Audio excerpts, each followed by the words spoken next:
কারণ এটাই যে আল্লাহ আমাদেরকে অনেক ভালোবাসেন।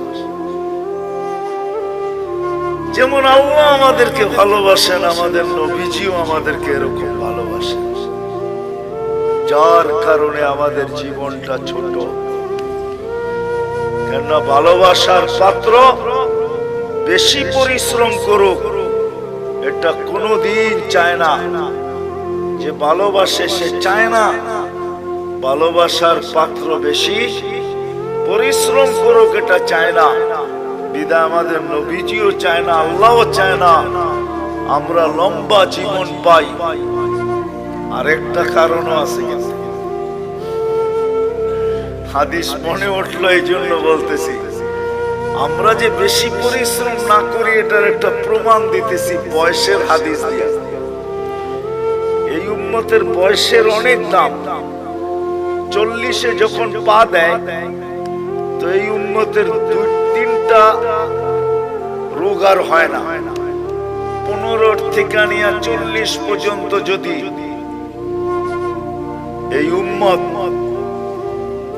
আল্লাহ আল্লাহর রাসূলকে মানা অবস্থায় পা দিল 40-এ, তো 3টা কঠিন রোগ আর হবে না। শ্বেত রোগ হবে না, পাগল হবে না, কুষ্ঠ রোগ হবে না।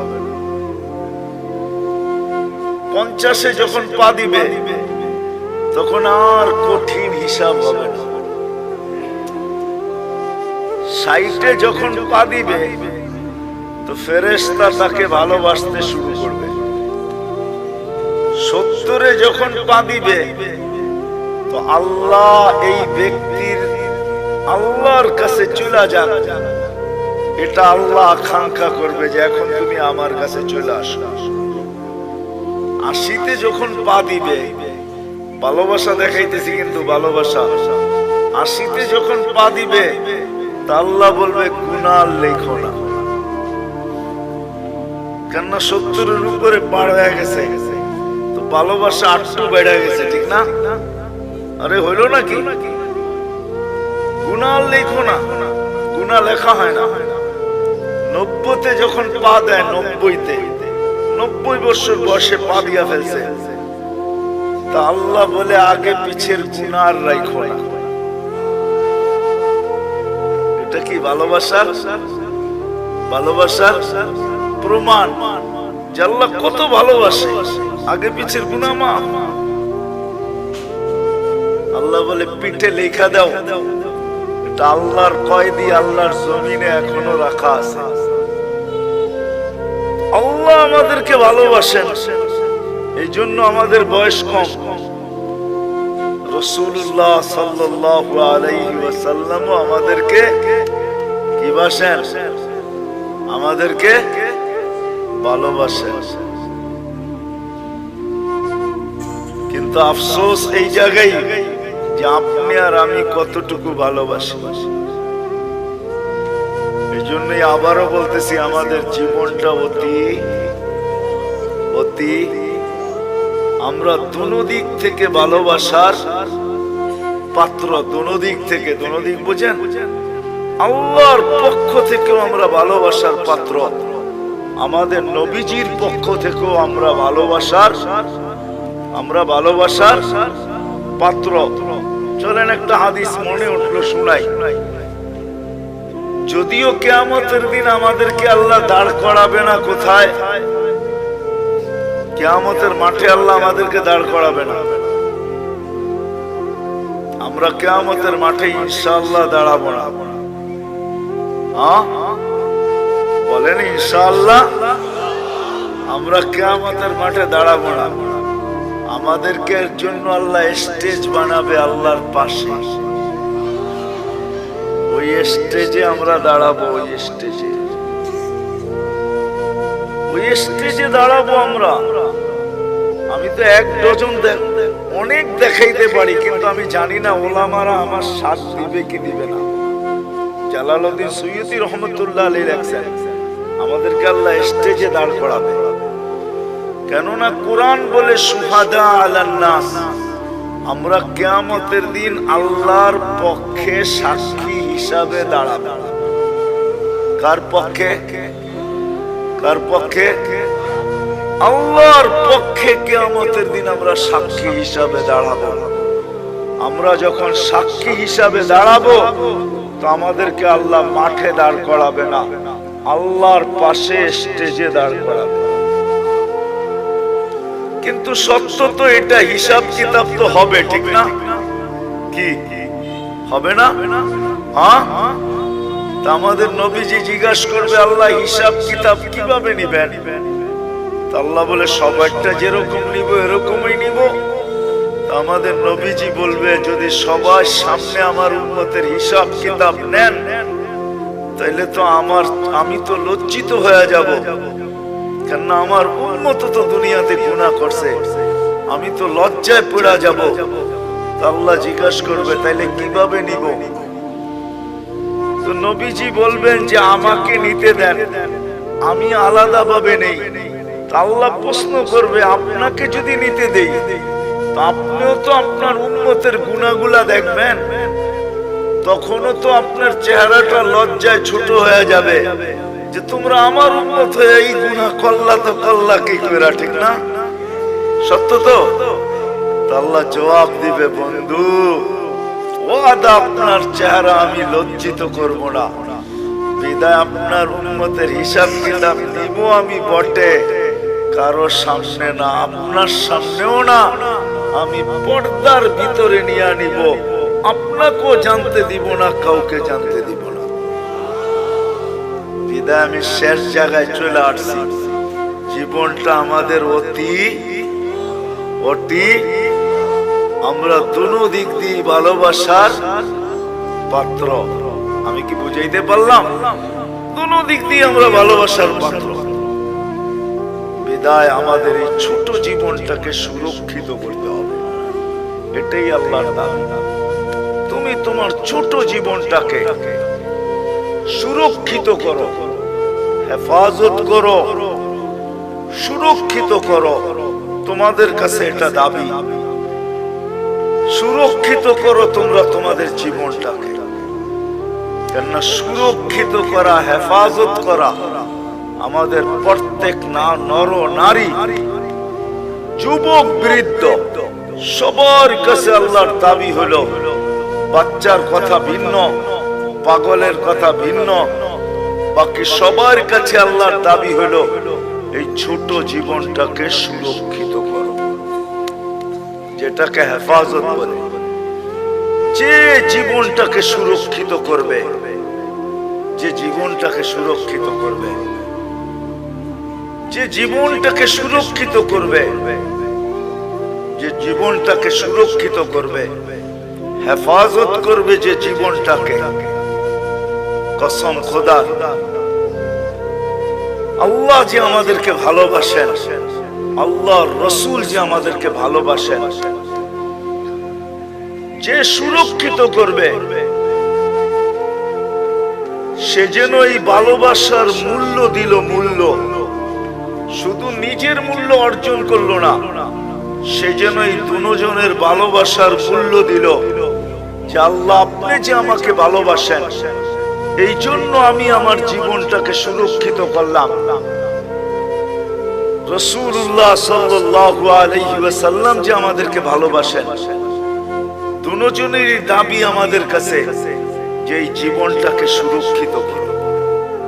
সত্য এটাই যে সুরক্ষিত করা যাবে, আল্লাহ আল্লাহর রাসূলের ভালোবাসার যেরকম মূল্য হবে এরকম যে সুরক্ষিত করা যাবে, সেও আল্লাহ আল্লাহর রাসূলের কাছে বড় মূল্যের পাত্র হবে, বড় মূল্যায়নের পাত্র হবে, বড় মূল্যায়নের পাত্র।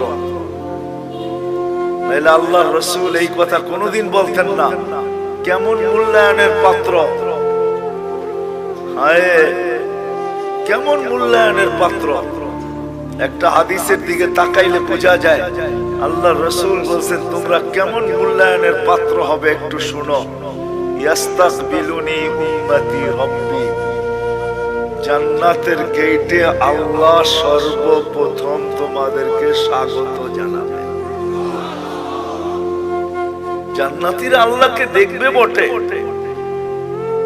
দেখবে, কিন্তু আমাদের মতো সর্বপ্রথম দেখবে না। আমরা যে জান্নাতে ঢুকার আগে আমরা আল্লাহকে দেখি, আল্লাহ আমাদের ইস্তেকবাল করবে। তাইলে একটু ভাবেন কেমন মূল্যায়ন, যে আল্লাহ গেটে আমাদেরকে স্বাগত জানাবে। নাহলে আল্লাহ রাসূল কেন বললেন ইয়াস্তাকবিলুনি উম্মতি রব্বি, আমার রব আমাকে আর আমার উম্মতকে জান্নাতের গেটে স্বাগত জানাবে। কেমন মূল্যায়ন, কেমন মূল্যায়ন। আল্লাহ নিজেই বলতেছে আল জান্নাতু মুহাররামাতুন, জান্নাত সমস্ত উম্মতের জন্য হারাম, সমস্ত উম্মতের জন্য, যতক্ষণ পর্যন্ত আমার প্রিয় পাত্র উম্মতে মুহাম্মাদি না ঢুকবে। আমরা যতক্ষণ পর্যন্ত না ঢুকবো কোন উম্মতের জান্নাতে ঢোকার কোনো অনুমতি নাই। চাই জান্নাতের ফয়সালা তার জন্য যতই হোক না কেন তাকে অপেক্ষা করতে হবে, এটাই আল্লাহর ঘোষণা। তাইলে পাবেন আমরা কতটুকু মূল্যবান। বিদায় আসেন এই সম্মেলন থেকে। আমার পরেও তো বক্তারা আসবে, কথা ওনারাই শোনাবে। আমি যদিও ওয়াদা ছিল চলে আসছি, বহু দূর থেকে ঢাকা আসছি, ওইখান থেকে এখানে আসছি। শরীর যদিও এখন অনুমতি দেয় না। এই মজমার থেকে, সম্মেলন থেকে আমরা প্রতিজ্ঞা করি আমাদের জীবনটা কিন্তু ছোট, অতি ছোট। আর ছোট কেন এটা আমি দেখাইলাম, যে আমরা আল্লাহর বড় প্রিয় পাত্র, আল্লাহর রসুলের বড় প্রিয় পাত্র। বিদায় আল্লাহ আল্লাহর রসুল চান যে আমরা আমাদের জীবনটাকে সুরক্ষিত করি। যুবক যৌবনকে সুরক্ষিত করুক, নারী নারীত্বকে সুরক্ষিত করুক, পুরুষ পুরুষত্বকে সুরক্ষিত করুক, গরিব দারিদ্রতাকে সুরক্ষিত করুক। যে যে অবস্থানে আছে সে নিজেকে সুরক্ষিত করুক। কেননা আমরা দুই দিক থেকে প্রিয় পাত্র। আল্লাহ চান না যে আমরা কিয়ামতের দিন প্রিয় পাত্রের উল্টাটা না হই। এই জন্য আল্লাহ চান আমরা আমাদের জীবনটাকে সুরক্ষিত করি। কিন্তু সুরক্ষিত সহজে কিভাবে করব? কিভাবে সহজে সুরক্ষিত করব? প্রত্যেক ব্যক্তি কিভাবে করবে? যুবক কিভাবে করবে? নারী কিভাবে করবে? পুরুষ কিভাবে করবে? প্রত্যেক ব্যক্তি, প্রত্যেক অবস্থানওয়ালা, পেশাওয়ালা, বাসাওয়ালা, রংওয়ালা, কালারওয়ালা, প্রত্যেক ব্যক্তি কিভাবে সুরক্ষিত করবে? আল্লাহ মুহাম্মদুর রাসূলুল্লাহ সাল্লাল্লাহু আলাইহি ওয়াসাল্লামের মাধ্যমে আমাদেরকে এটা শিখাইছেন যে আমরা কিভাবে সুরক্ষিত করব। এই জন্য আমি দুই চারটা দেখাইছি আপনাদেরকে। এটাও কিন্তু সুরক্ষিতর একটা। যদিও এই মজমায় কেউ নাই যে প্রতিদিন এক খতম কোরআনের নিয়তে 3 বার সূরা ইখলাস পড়ে। এরকম কয়জন আছি আমরা এখানে? প্রতিদিন এক খতম কোরআনের সওয়াব আমার আমলনামায় আসুক, এই নিয়তে ডেইলি সূরা ইখলাস 3 বার পড়ি, এরকম কয়জন আছে? আমার কথা বোঝেন, তারপরে হাত উঠায়েন। প্রতিদিন পড়ি, প্রতিদিন কন্টিনিউ আমি ডেইলি পড়ি, এই নিয়তে যে কোরআন পড়তে পারি না তাতে কি আসে যায়, আমি ডেইলি এক খতম কোরআনের সওয়াব আমার আমলনামায় নিতে চাই। এই নিয়তে আমরা কয়জন পড়ি? এটাও কিন্তু জীবন গুছানোর, সুরক্ষিত করার একটা পন্থা আল্লাহ দিয়েছেন। একটু আগে দেখাইলাম না নামাজ, যে ফরজের ঘাটতি এই উম্মতের না থাকুক। কেননা ফরজের ঘাটতি যদি থাকলো তাহলে আর জীবনটা গুছানোর কোনো রাস্তা থাকবে না। এই জন্য আল্লাহ নামাজ দিছেন বটে, কিন্তু ঘাটতি কিভাবে পূরণ হয়? কেননা আপন জনের ঘাটতি যদি পুরা না হইল তাহলে কিয়ামতের দিন কেউ বইলেও তো ফেলতে পারে যে লেবেল লাগায় তো দুনিয়াতে পাঠাইলেন খায়রা উম্মাহ, এখন তো আমরা দেখি ফরজ পুরাটাই নাই, পুরাটাই খালি। এদেরকে খায়রে উম্মতের লেবেল লাগায় পাঠাইলেন, ফরজের পুরা পুরা ঘাটতি, তো আল্লাহ ওটাকে পূরণ করার জন্য রমজানকে 70 গুণ বাড়ায় দিয়েছেন। আল্লাহ চান না, এই জন্য মুহাম্মদুর রাসূলুল্লাহ সাল্লাল্লাহু আলাইহি ওয়াসাল্লামকে আল্লাহ পাঠাইছেন। আর নবী আসছেন, চলেও গেছে, আমাদেরকে শিখায় গেছেন,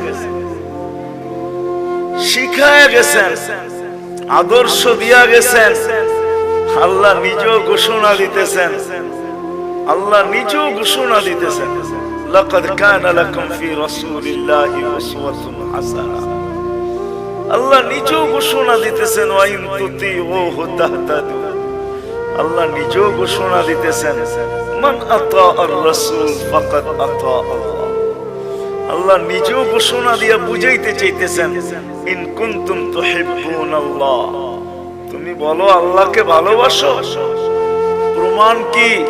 তো আল্লাহ প্রমাণও বুঝাইয়া দিতেছেন আমাদেরকে, ইন কুনতুম তুহিব্বুনাল্লাহ ফাত্তাবিউনি, আমার বন্ধুর অনুসরণ অনুকরণ করো। আসেন এই মজলিস থেকে আজকে আমরা সবাই ওয়াদা করি যে আমার এই ছোট জীবনটা, যেটা অতি ছোট, দুই দিক দিয়েই আমরা মহব্বতের ভালোবাসার পাত্র, আমি এটাকে সুরক্ষিত করতে চাই।